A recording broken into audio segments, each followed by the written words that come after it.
Alhamdulillah wa kafa wa salatu wassalamu ala rasulil mustafa wa ala alihi wa sahbihi wa man tabi'ahum bi ihsanin ila yaumidin amma ba'd. Bapak dan Ibu kaum muslimin dan muslimah jamaah salat subuh Masjid Jami' Al-Hidayah Mejeng Wetan rahimani wa rahimakumullah. Kembali kita lanjutkan amal saleh thalabul ilmi, mengkaji Al-Quran dan hadis-hadis Nabi Sallallahu Alaihi Wasallam berkenaan dengan bab toharah, dalam di bagian tentang mandi yang dianjurkan. Mandi yang pertama adalah mandi Jumat. Monggo Mas Dimas. Mandi sunnah. 1. Mandi hari Jumat.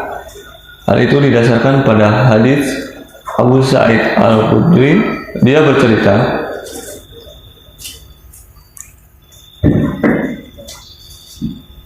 Rasulullah Shallallahu Alaihi Wasallam bersabda, mandi hari Jumat itu wajib bagi setiap orang yang sudah bermimpi dalam kurung basah atau balik. Juga hadis Abu Sa'id radhiyallahu anhu, mandi hari Jumat itu wajib bagi setiap orang yang sudah bermimpi dalam kurung basah atau balik. Hendaklah dia menggosok gigi atau dengan siwak dan memakai wewangian jika ada. Nah, mandi yang pertama dalam mandi Jumat, ada beberapa hadis berkenaan dengan hal ini. Hadis yang pertama dari Abu Sa'id Al-Khudri, Nabi Sallallahu Alaihi Wasallam menyampaikan, mandi pada hari Jumat itu menjadi kewajiban setiap orang yang sudah mengalami ihtilam mimpi basah, dan yang dimaksudkan adalah sudah balik. Dan di sini kita jumpai dalil bahasanya di antara tanda balik adalah mengalami ihtilam, yaitu mimpi basah atau sudah bisa atau mengalami keluarnya air mani, baik itu di mimpi ataupun dalam keadaan sadar. Kemudian ada hadis yang kedua, mandi pada hari Jumat itu wajib atas setiap orang yang sudah mengalami ihtilam mimpi basah, dan yang dimaksudkan adalah balik, dan ini mengisyaratkan bahwa tanda balik adalah mimpi basah. Kemudian dianjurkan untuk bersiwak ketika hendak sholat Jumat, demikian juga memakai parfum yang ada di rumah.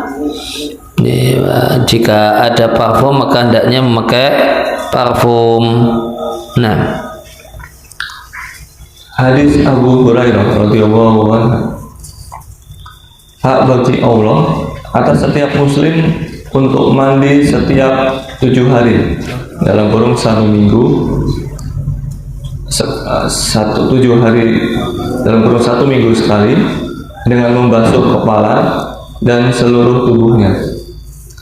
Demikian juga hadis Abu Hurairah radhiyallahu anhu yang dia marfu'kan kepada Nabi Shallallahu Alaihi Wasallam, barang siapa mandi kemudian menghadiri sholat Jumat dan mengerjakan sholat sunnah yang telah ditetapkan baginya, kemudian diam mendengarkan khutbah sampai imam menyelesaikan khutbahnya, lalu dia mengerjakan sholat bersama imam, maka akan diberikan ampunan kepadanya atas dosa yang terjadi antara hari Jumat itu dengan Jumat yang lain atau sebelumnya, dan dilebihkan 3 hari.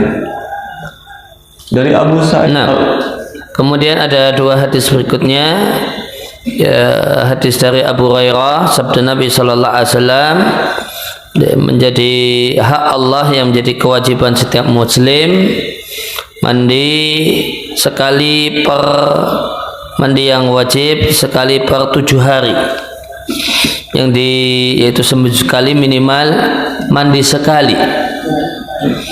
Tentu, dan yang dimaksudkan adalah mandi yang wajib. Jadi mandi ini membasuh dan mengguyur kepala dan seluruh badan.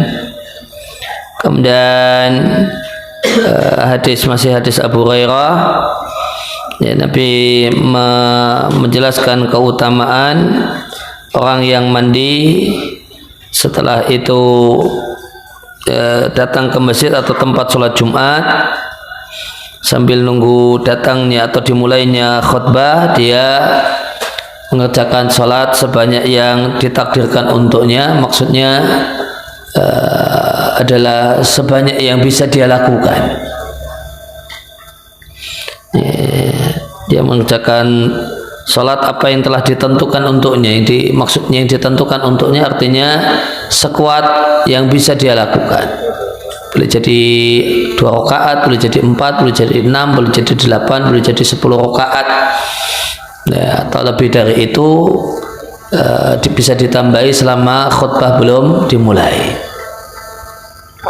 Kemudian diam sampai imam selesai dari khutbahnya.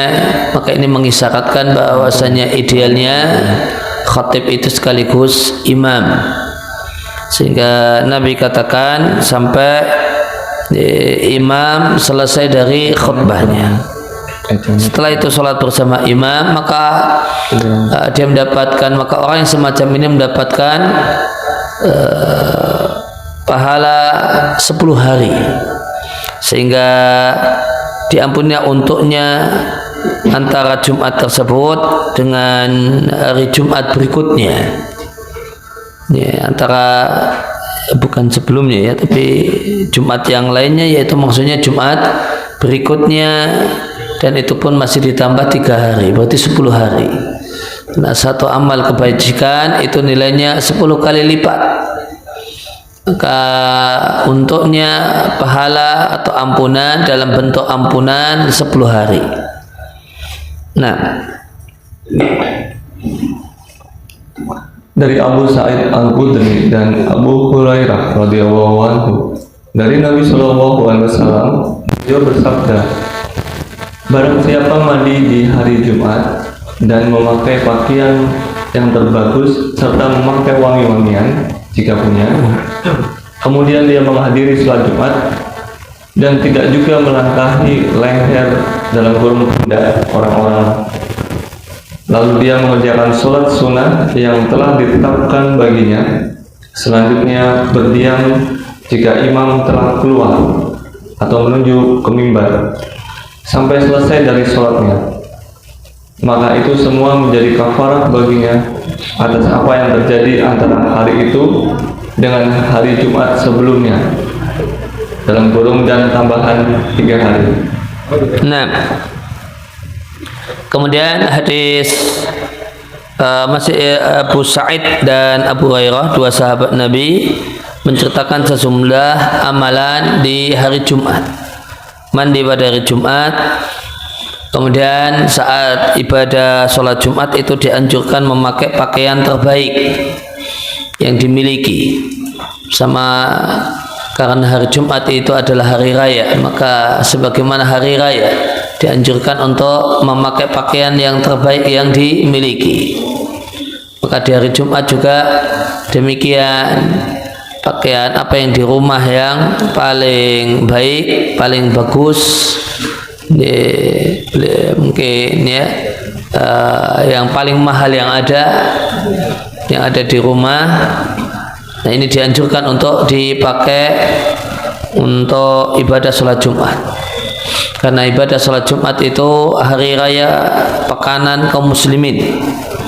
Kemudian memakai parfum yang dimiliki, kemudian atal Jumat, kemudian datang ke tempat sholat Jumat, dan pada saat datang itu dia tidak melangkai pundak manusia, jadi tidak kemudian, namun mengambil mana yang paling space yang paling kosong yang ada, kemudian ngambil di tempat yang paling belakang dari space yang kosong. Tidak kemudian memaksakan diri datang telat namun pengennya di depan. Kalau datang telat ya jatahnya bagiannya di belakang, tidak memaksakan diri untuk berada di posisi depan, kecuali jika orang yang duluan datang itu teledor, datang namun malah ngambil posisinya di belakang, di depan itu kosong, dan perlu melangkahi orang-orang yang ada supaya kita bisa mengisi yang kosong yang ada di depan. Ya, maka dalam kondisi ini melangkahi pundak orang itu hukumnya boleh. Tapi kalau ya kita datang telat dan space kosong itu yang jelas kosong itu di belakang, mendesel-desel kata orang Jawa. Ini, maka melangkahi pundak orang untuk bisa desel-desel di bagian depan, untuk bisa ya masuk kemudian di bagian depan dan berada di bagian depannya, ini tidak boleh. Karena adab majelis, ini adab majelis ketika kita datang lamban, kemudian maka kita melanjutkan soft. Maka adabnya kita melanjutkan soft, yaitu duduk dan berada di bagian yang paling belakang yang tersedia. Dan ini kalau di sini kita jumpa ini adab pada hari Jumat, namun adab ini juga berlaku untuk sholat-sholat yang lainnya. Demikian juga berlaku jadi adab majelis secara umum. Ini kita duduk di mantaha ilahil majelis, bagian yang paling akhir dari majelis, nyambung. Kecuali orang yang sebelum kita teledor, ceroboh, di depan itu masih kosong, malah duduk di tengah-tengah misalnya di masjid, di sini masih kosong, malah duduknya di tengah. Kita lompati supaya kita bisa ngisi bagian kosong di depan, itu hukumnya boleh. Dan ketika tidak melangkahi pundak-pundak manusia, ada catatan kaki Mas ya.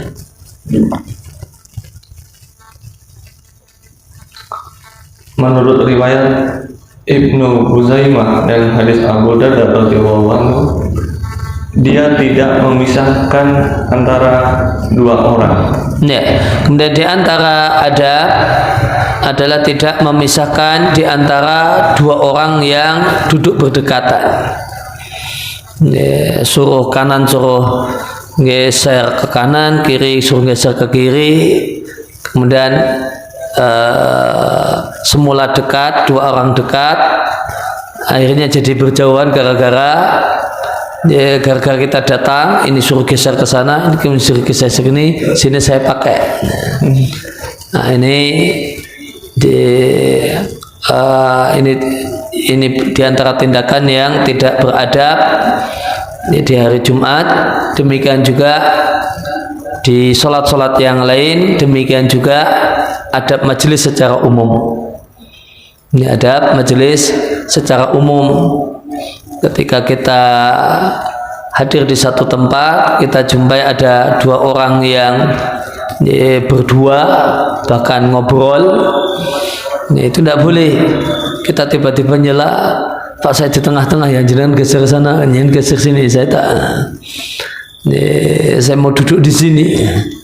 Dan dua orang ini dia jadi duduk berdua ngobrol, bahkan ngobrol asik. Tiba-tiba kita datang nyuruh ke sana, ini geser kita, karena kita mau duduk untuk memisahkan keduanya. Maka ketika ada dua orang yang berdekatan, misalnya berdekatan demikian, ya semestinya kita ambil posisi ya di sebelahnya, atau di sebelahnya, bukan malah ini ada dua orang duduk rapat suruh geser supaya kita duduk di antara keduanya. Ini adab sholat Jumat, adab sholat yang lainnya, sholat salat lima waktu juga berlaku hal ini. Bahkan ini adab majelis secara umum, adab ketika kita datang di satu forum, satu tempat, satu kegiatan. Kalau ada dua orang yang sudah duduk ngobrol atau duduk bareng mojok, maka jangan menyelai, namun duduk di bagian yang lainnya yang tidak terisi. Nah, kemudian mengerjakan sholat sunnah yang Allah tetapkan untuknya, yaitu sholat sunnah sebanyak mungkin. Kemudian diam ketika idza kharaja imamuhu, ketika imam sholat Jumat sudah datang.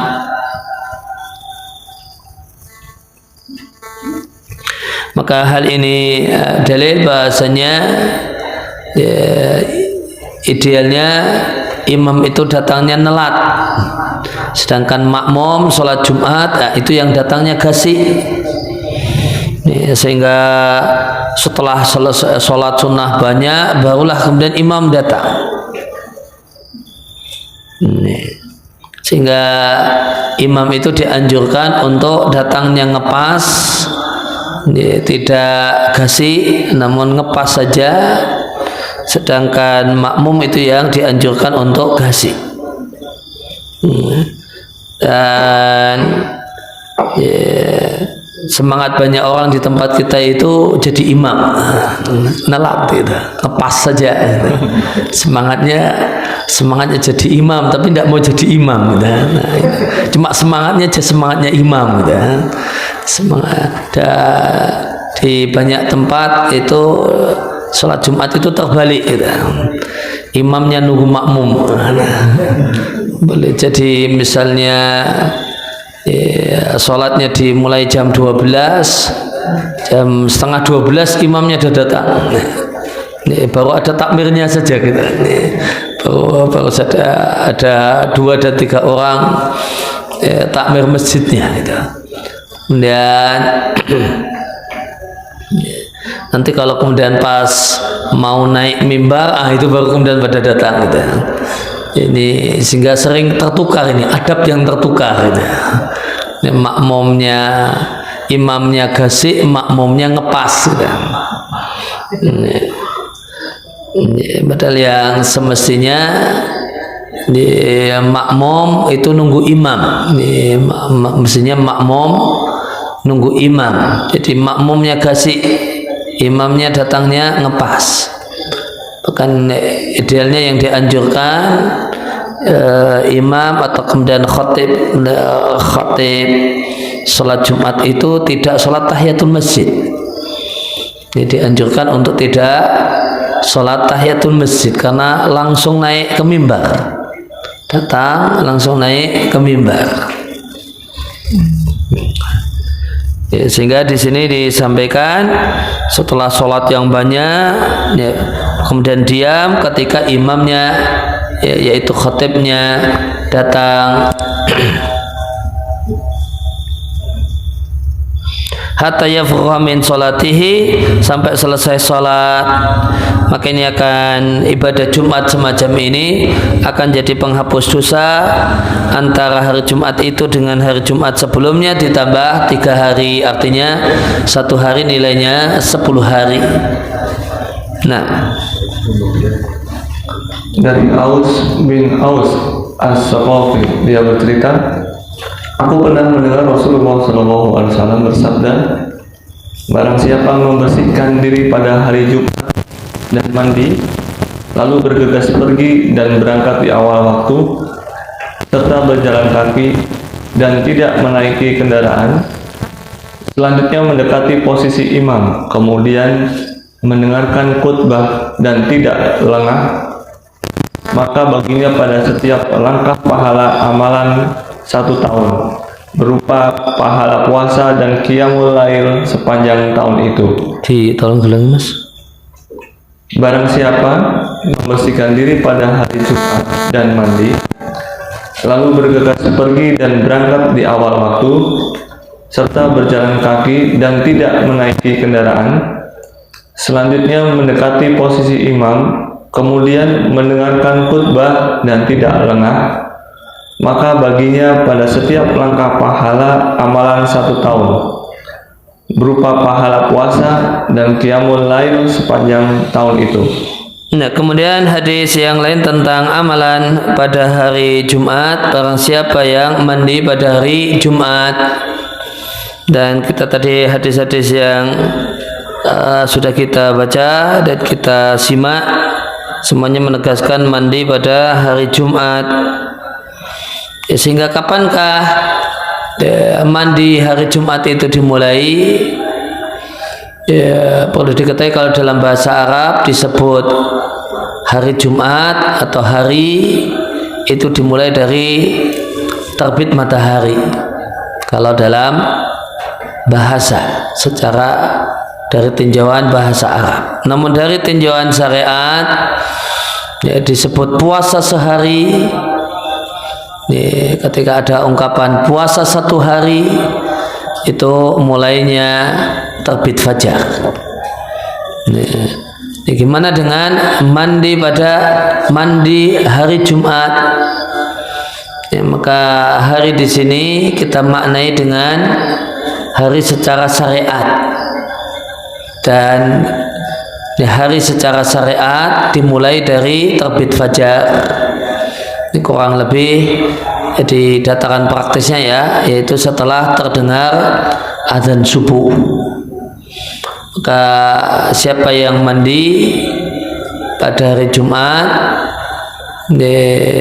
setelah asalkan azan subuh sudah terdengar, maka mandinya bisa diniatkan mandi Jumat. Mandinya bisa diniatkan mandi Jumat. Jadi pas adzan atau sekalian subuhan. Karena jedanya iqamah agak lama dan rumahnya juga dekat dengan masjid, mandi. Bisa itu diniatkan sebagai mandi Jumat. Atau mungkin setelah subuh pulang mandi. Nah, ini bisa diniatkan setelah sholat subuh pulang mandi, maka mandinya bisa diniatkan sebagai mandi Jumat karena sudah memenuhi ketentuan yaumul Jum'ah. Man ghassala yaumul Jum'ati wa ightasala.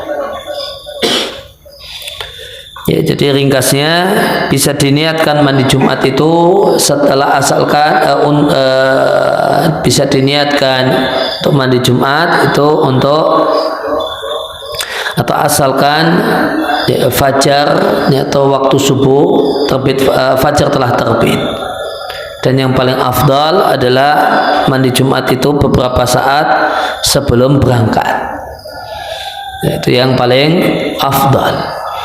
Tapi seandainya tidak memungkinkan karena masih masuk kantor, masih kerja, nanti tempat kerja tidak mungkin mandi, maka mandinya itu sekalian sebelum berangkat kerja. Kalau itu hari Jumat bisa, asalkan mandinya setelah terbit fajar. Kemudian di hadis ini ada 2 kosakata dalam teks hadisnya, man ghassala dan waqtasala. Nah, apa bedanya? Salah satu makna dalam hal ini sebagaimana yang ada di terjemah. Barang siapa yang bersih-bersih pada hari Jumat kemudian mandi. Bersih-bersih di sini artinya ya mungkin memotong-motong yang perlu dipotong, bersih-bersih bulu yang perlu dibersihkan, mungkin potong kuku, mungkin merapikan kumis, menghilangkan bulu ketiak dan sebagainya. Maka siapa yang bersih-bersih pada hari Jumat dan mandi kemudian bergegas untuk pergi ke masjid untuk sholat Jumat, dan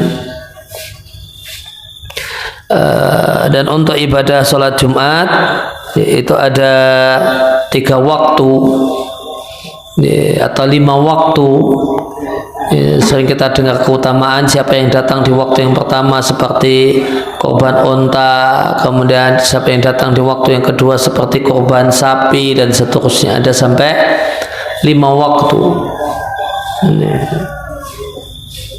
Ini ulama berselisih pendapat tentang ngitung 5 waktu tersebut. Ngitung waktu 5 tersebut itu sejak kapan? Ya, pendapat yang paling kuat ngitung 5 waktu itu sejak terbit fajar.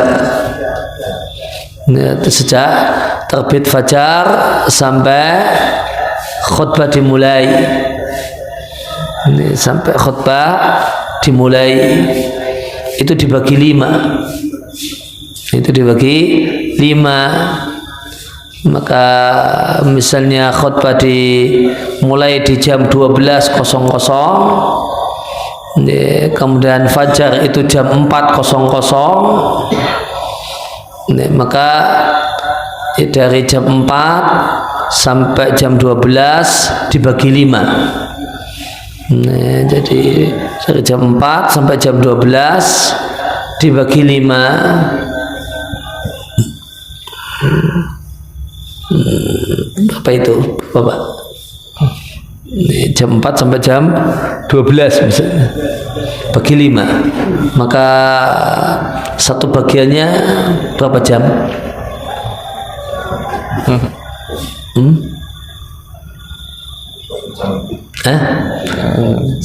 Satu setengah jam, anggap aja 1,5 jam.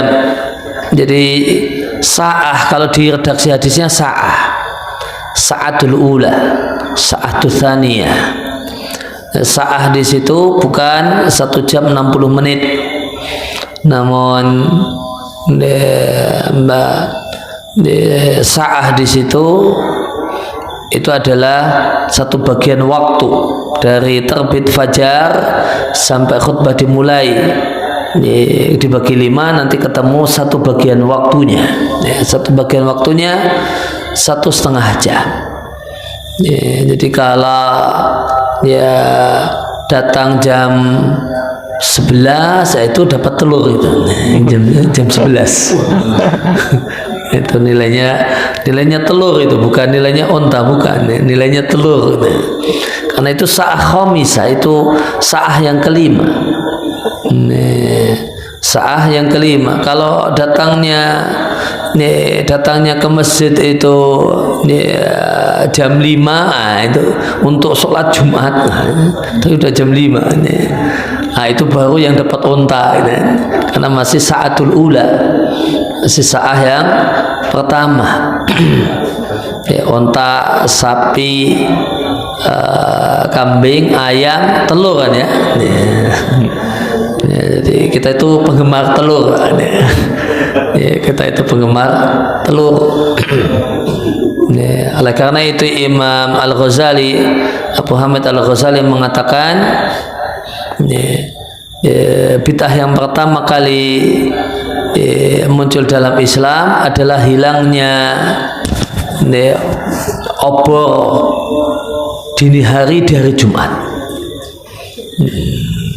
Jadi orang dulu itu untuk Jumatan, mereka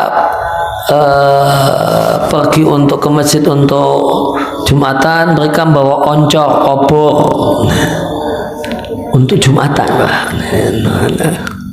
oncor, obor.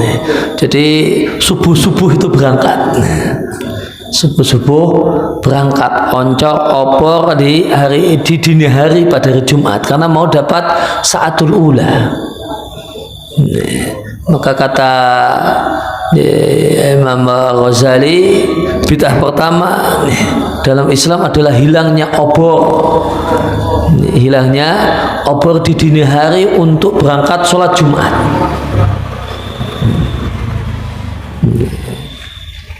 Jadi ini orang-orang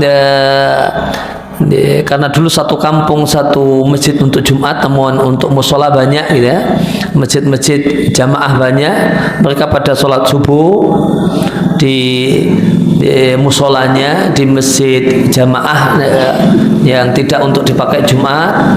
Setelah selesai sholat subuh, mereka berangkat ke masjid jami. Karena habis subuh tidak ada listrik, karena zaman dulu tidak ada listrik, maka mereka menerangi jalan pakai obor, bahasa kita pakai oncor untuk pergi ke masjid jami. Nah itu hilang.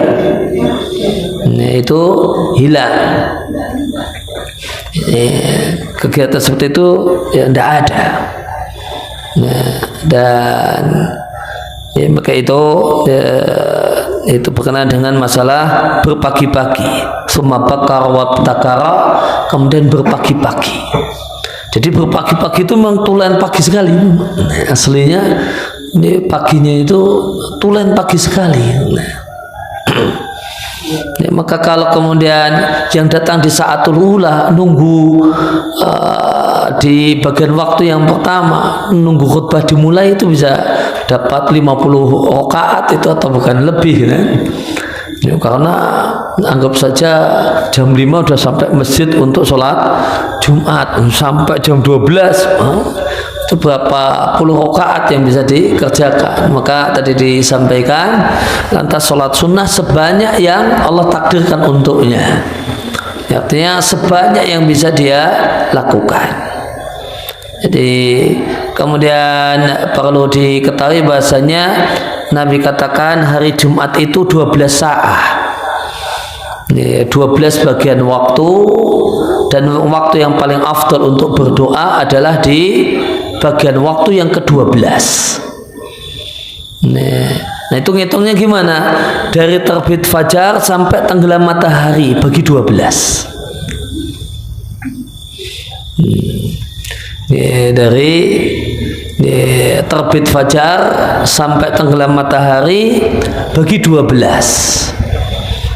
Misalnya ini jam 4 itu terbit fajar, maghrib itu jam 6, sudah itu bagi 12. Nanti akan ketemu 12 sa'ah, 12 bagian waktu. Waktu yang terbaik untuk berdoa kata Nabi di sa'ah yang ke-12 di akhir hari Jumat. Di sa'ah, di bagian waktu yang nomor 12 yang merupakan bagian akhir dari hari Jumat. Itu waktu untuk memperbanyak doa. Kalau jam 4 sampai jam 4 dini hari, jam 4 pagi sampai jam 6 sore. Per bagian waktunya berapa?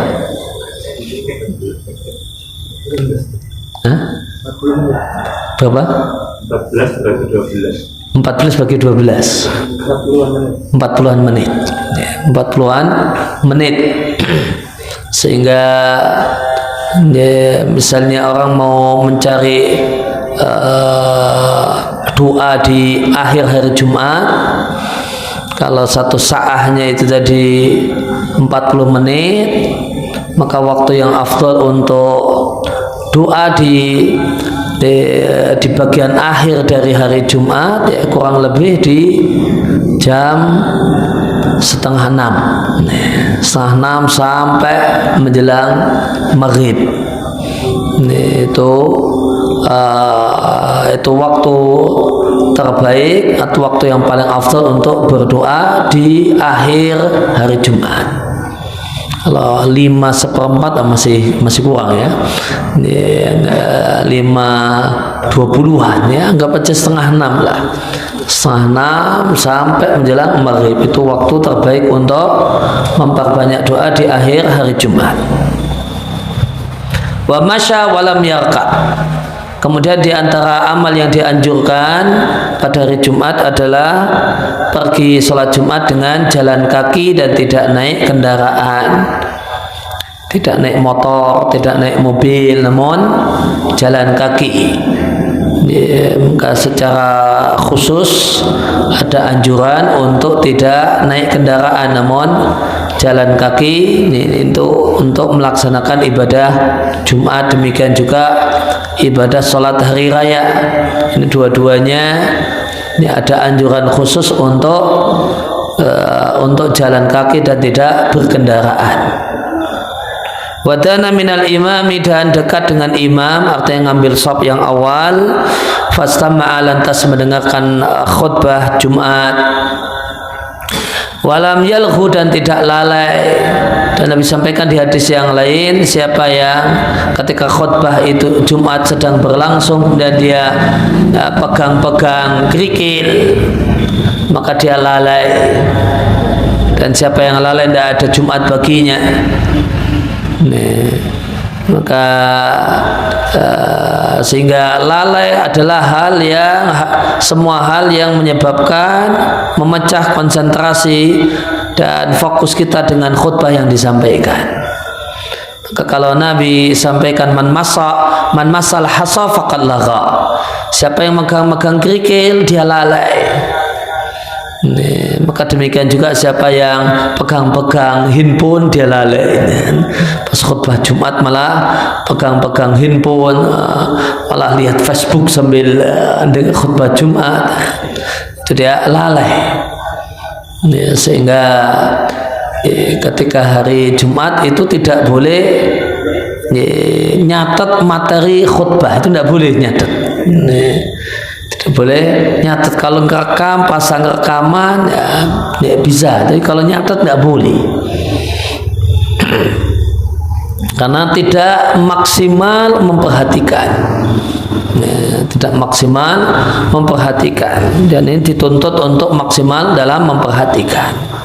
Kalau pegang-pegang kerikil saja, padahal itu masih mendengarkan khutbah, kan? Ini kan cuma pegang kerikil. Di zaman Nabi masjidnya pasir, lantai masjidnya pasir, pasirnya kadang campur kerikil. Nah, megang kerikil ketika itu dalam keadaan masih mendengarkan itu lagha. Itu dianggap melakukan hal yang lalai dalam sholat Jumat. Nah, bagaimanakah lagi dengan yang tidur? Nah, bagaimanakah lagi dengan yang tidur saat khutbah Jumat? Tidurnya ngorok lagi. Nah, kira-kira levelnya sama yang pegang kerikil itu, lebih mendingan yang mana? Ya lebih mending yang megang kerikil itu masih mendengarkan khutbah, masih dengar, itu khutbahnya masih lengkap kedengeran gitu kan. Ya, tapi gara-gara kemudian megang kerikil itu Nabi katakan lagha la Jum'ata lahu. Ini tidak ada pahala Jumat untuknya. Nah, kalau kira-kira kalau khutbah Jumat ditinggal tidur, itu pulang bawa pahala sholat Jumat apa enggak itu? Mau yang pegang-pegang kerikil aja pulang enggak bawa pahala ibadah Jumat? Nih, yang pegang kerikil ketika khutbah berlangsung itu pulang tanpa pahala sholat Jumat. Ya, cuma gugur kewajiban saja, tapi pahalanya tidak dapat. Nah, ini gimana yang tidur bahkan ngorok saat khutbah Jumat? Apa malah kemudian malah pulang dapat lengkap pahala sholat Jumatnya? Ya, tentu ya tidak mungkin gitu, tidak mungkin. Karena dia lebih parah daripada yang pegang kerikil. Daripada yang mainan kerikil, ini cuma kerikil dipegang-pegang, halus ya kerikilnya gitu. Cuma paling batin, ini kerikilnya kok halus ya gitu. Ya, cuma demikian. Saat khutbah berlangsung, itu lagha kata Nabi. Itu lagha, gimana sampai yang tidur atau kemudian nggak ganggu orang, tidak ngobrol dengan sampingnya, namun buka handphone dari awal khutbah sampai akhir khutbah.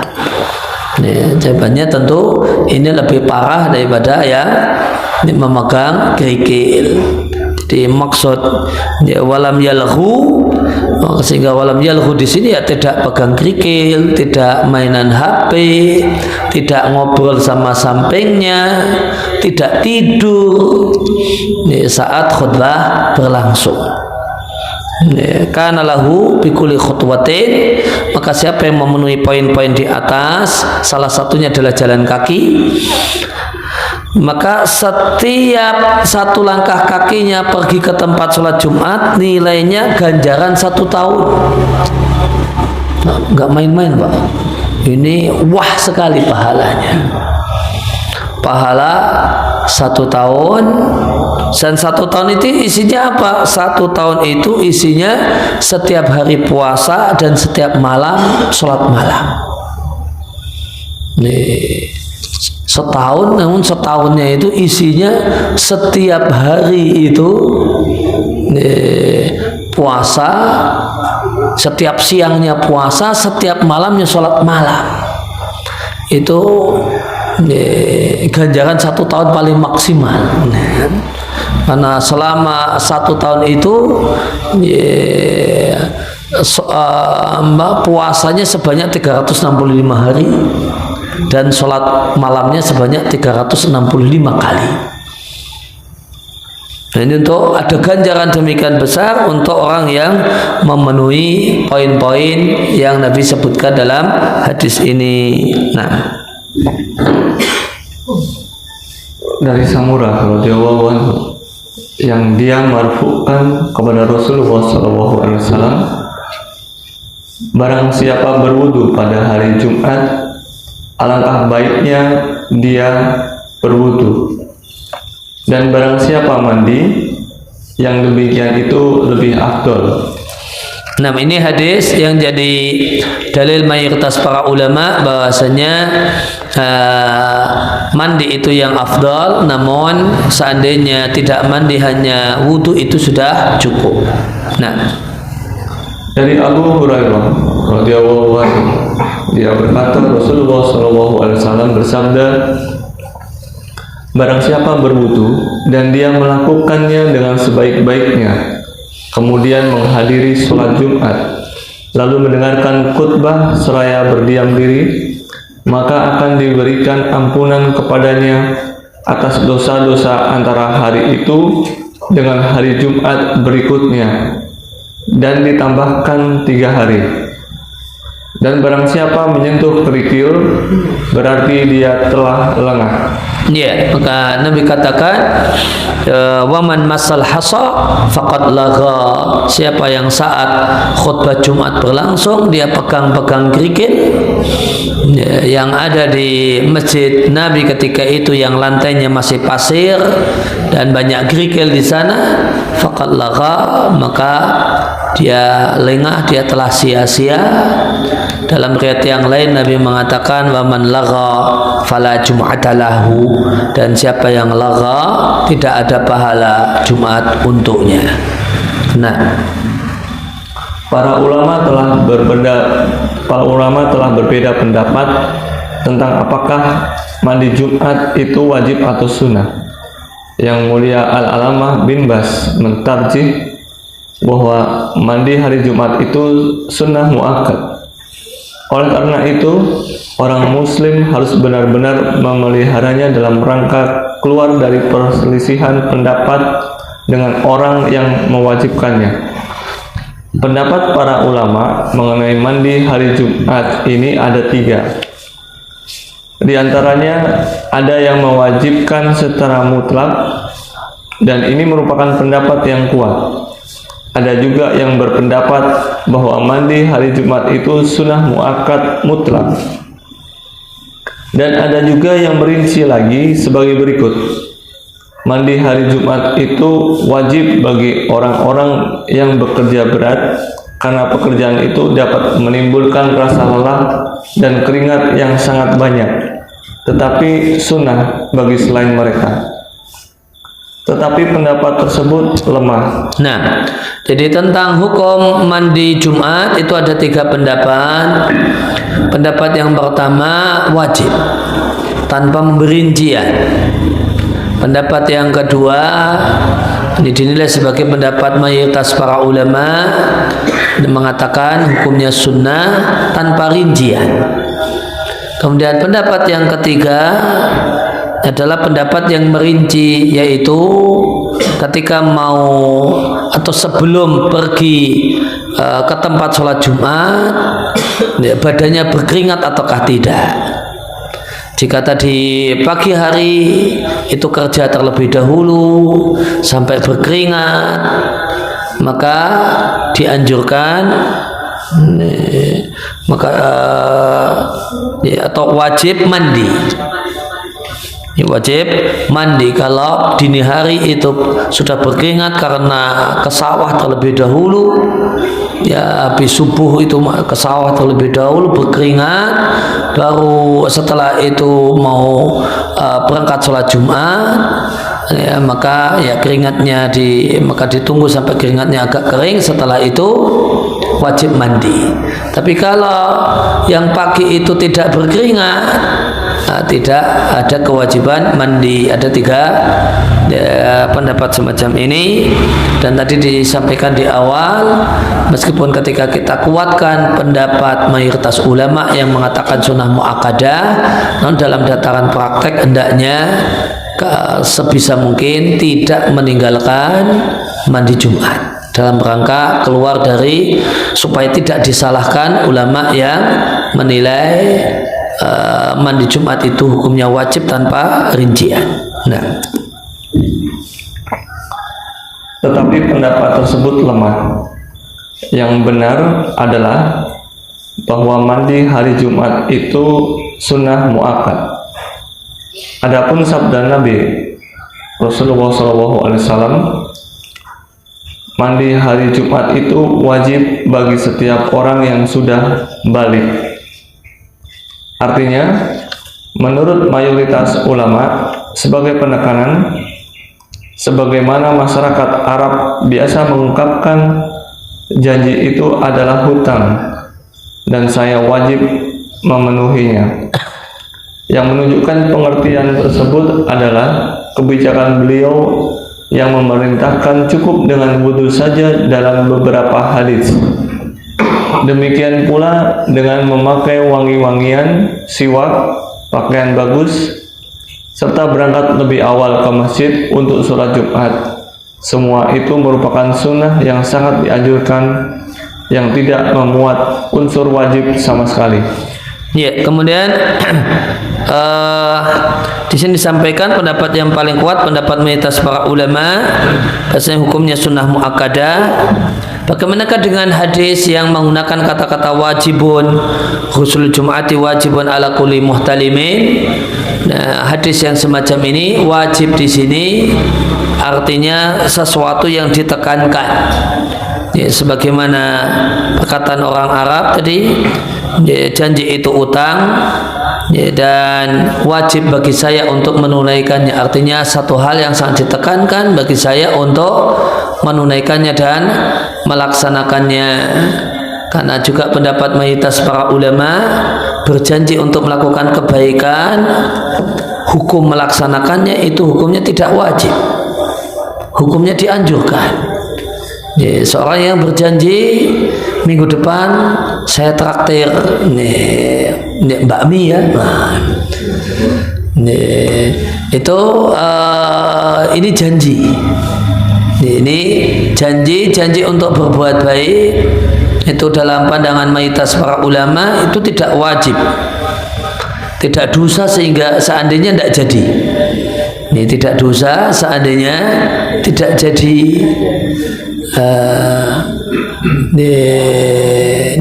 Maka wajib di sini ya, wajib dalam bab janji sama dengan wajib di bab mandi.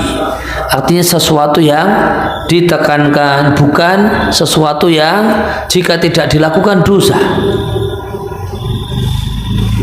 Ditambah Nabi memerintahkan untuk mencukupkan diri dengan berwudu dalam, tadi diterjemahkan dengan beberapa hadis, harusnya bukan beberapa hadis, namun dalam salah satu hadis, karena hadisnya cuma satu yang menyatakan bahasanya wudu itu sudah cukup, itu cuma ada di satu hadis.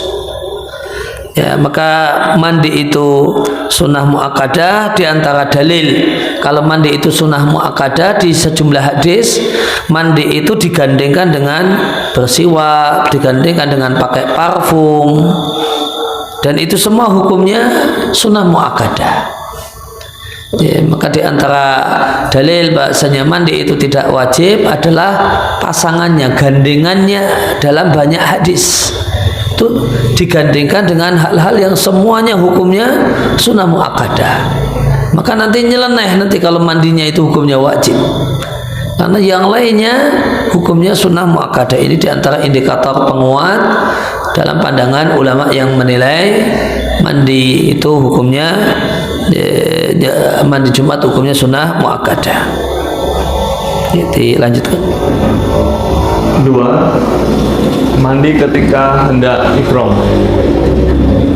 Hal itu didasarkan pada hadis Zaid bin Sabit radhiyallahu anhu bahwa Nabi Shallallahu Alaihi Wasallam pernah melepas pakaian beliau ketika hendak ihram lalu mandi. Ya, mandi sunnah yang kedua adalah ketika hendak ihram, tidak menjatuhkan niat. Maka sebagaimana perbuatan Nabi melepas pakaian ya, untuk niat awal untuk talbiyah pertama labbaika hajjan ataukah umrotan, Nabi lepas pakaiannya dan mandi terlebih dahulu. Mandi yang ketiga. 3. Mandi ketika memasuki kota Mekah. Karena Ibnu Umar radhiyallahu anhu tidak memasuki kota Mekah, melainkan menginap di Zituwa sampai pagi hari dan mandi, dan dia sebutkan hal itu dari Nabi Shallallahu Alaihi Wasallam. Jadi antara mandi yang dianjurkan adalah mandi ketika hendak masuk kota Mekah, bagi orang yang mau umrah atau haji, sebagaimana perbuatan sahabat Ibnu Umar. Beliau kalau ke kota Mekah maka beliau nginap di daerah namanya Zituwa. Zituwa itu ada di Jarwal, ya, ada di daerah Jarwal, ya, dekat dengan kalau dulu ada, sekarang kalau perluasan tidak tahu, dulu ada perempatan Jarwal, ya, di pojok perempatan itu ada sumur. Ya, di daerah sekitar itu Ibnu Umar kalau tiba ke kota Mekah berhenti di situ, nginep dulu di situ. Nanti pagi harinya mandi dari sumur di tua, baru setelah itu ke Masjidil Haram. Dan kata Ibnu Umar, Nabi itu suka demikian. Jadi, kalau pergi ke Mekah di daerah di tua istirahat. Di daerah di tua istirahat, nginap, kemudian pagi harinya mandi dari sumur di tua, kemudian baru pergi ke Masjidil Haram untuk menunaikan ibadah umrah yang hendak beliau lakukan. Saya pernah datang ini sumurnya, sumur di tua, ya, dan sumurnya ditutup, kemudian ditulisi tidak layak minum, tidak layak untuk minum. Dan ada orang Mekah yang mengatakan, ya, yang cerita tentang sumur ini sebenarnya airnya itu air masih layak minum, gitu. Air layak minum, namun zaman dulu itu banyak orang ya sangu air dari sini, dianggap ini seperti Zam-Zam, dianggap seperti Zam-Zam, padahal sumur ini tidak ada keistimewaannya. Dia cuma sumur yang Nabi ambil airnya untuk mandi. Ketika Nabi mau masuk kota Mekah, nginep di daerah di Jarwal, di satu bagian namanya Zituwa, mandi di situ. Namun dulu banyak jamaah haji yang kemudian cari air di situ, bawa air itu, air sumur Zituwa disikapi seperti kayak air Zam-Zam, dibawa pulang ke kampungnya. Akhirnya sama pemerintah ditutup, ya, dikasih tulisan ghairu shalihin lisurbi, ya, tidak layak minum, gitu, dan sumurnya ditutup. Ya, demikian yang kita kaji kesempatan kali ini. Wassallallahu ala nabiyina Muhammadin wa ala alihi wa sahbihi wa sallam wa akhiru da'wana alhamdulillahi rabbil alamin. Baik, demikian tadi pembahasan mengenai mandi, dan kita masih ada bab mandi berikutnya yang akan insya Allah kita bahas di Kamis yang akan datang. Berkaitan dengan kajian kita di pagi hari ini, mungkin ada yang mau ditanyakan, kami persilakan.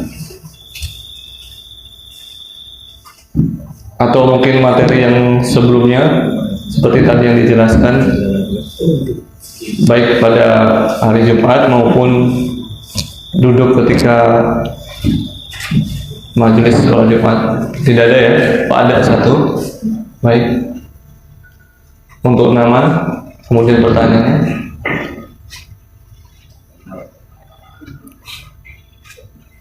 Assalamualaikum warahmatullahi wabarakatuh. Waalaikumsalam warahmatullahi wabarakatuh. Nama saya Rizky.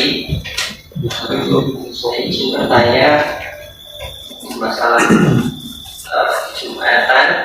Apabila suami kita tertidur, apakah boleh kita membangunkan atau caranya seperti apa agar kita juga enggak termasuk lalai apa gimana? Terus masalah mandi wajib Jumat itu ya mandi wajib ya. Kalau tidak ada caranya seperti itu dulu, tapi langsung masuk mulai di sungai gitu, langsung nyebur sungai itu apa boleh sah atau enggak? Iya, ada dua pertanyaan. Yang pertama tentang mandi Jumat, tata caranya seperti mandi junub. Ya, yang inti pokoknya adalah seluruh badan rata dengan air.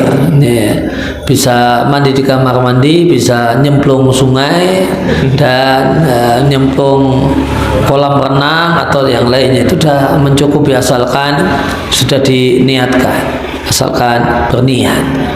Kemudian kalau ada orang yang tidur di samping kita, gimana supaya kita tidak lalai? Idealnya adalah lapor ke khotib. Saat ini samping saya tidur saat gitu. Nih, nanti khotib bangunkan dari atas mimbar. Nanti khotib bangunkan dari atas mimbar. Apalagi kenal namanya, disebut namanya gitu. Pak Bambang misalnya, namanya Bambang nih. Pak Bambang bangun. Ini disimak dulu khutbahnya, nanti tidurnya habis Jumatan ya. Terus habis itu lanjut khutbah Jumat. Ada break dulu untuk membangunkan Pak Bambang misalnya. Idealnya demikian, sehingga tidak kemudian kita yang bangunkan. Tidak kita bangunkan, karena kalau kita sendiri yang bangunkan nggak ada bedanya sama seperti megang kerikil. Maka idealnya adalah lapor sama khotibnya, interupsi. Nah, itu kalau ngomong sama khotib kan boleh. Kalau ngomong dialog, angkat tangan itu izin menyalahi saat gitu. Ada apa? Samping saya tidur, tolong bangunkan. Nah, itu boleh. Nah. Baik, sudah cukup jelas atau ada yang masih belum jelas ya? Ini dikhawatirkan nanti yang menyela khotibnya malah banyak. Sudah kiri kanan boleh kan? Ada beberapa titik Ustaz, malah nggak jadi khotbah nanti.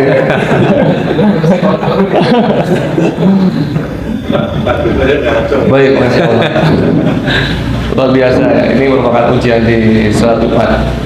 Insya Allah kita semua dipahamkan dengan ilmu yang kita dapatkan di pagi hari, dan mudah-mudahan kita bisa mempraktekkan dalam kegiatan sehari-hari di bab mandi ini. Dan sudah kita cukupkan sekian Ustaz, dan kita akan teruskan lagi materi berikutnya di nomor 4 di Kamis yang akan datang. Baik, untuk kajian pagi hari ini kita tutup dengan membaca hamdalah. Alhamdulillahirabbil alamin. Kita sempurnakan dengan doa kafaratul majelis. Subhanakallahumma wa bihamdika asyhadu an la ilaha illa anta astaghfiruka wa atubu ilaik. Saya Dimas beserta dengan seluruh takmir yang bertugas, mohon maaf bila ada salahnya. Billahi taufiq wal hidayah. Wassalamualaikum warahmatullahi wabarakatuh. Waalaikumsalam warahmatullahi wabarakatuh.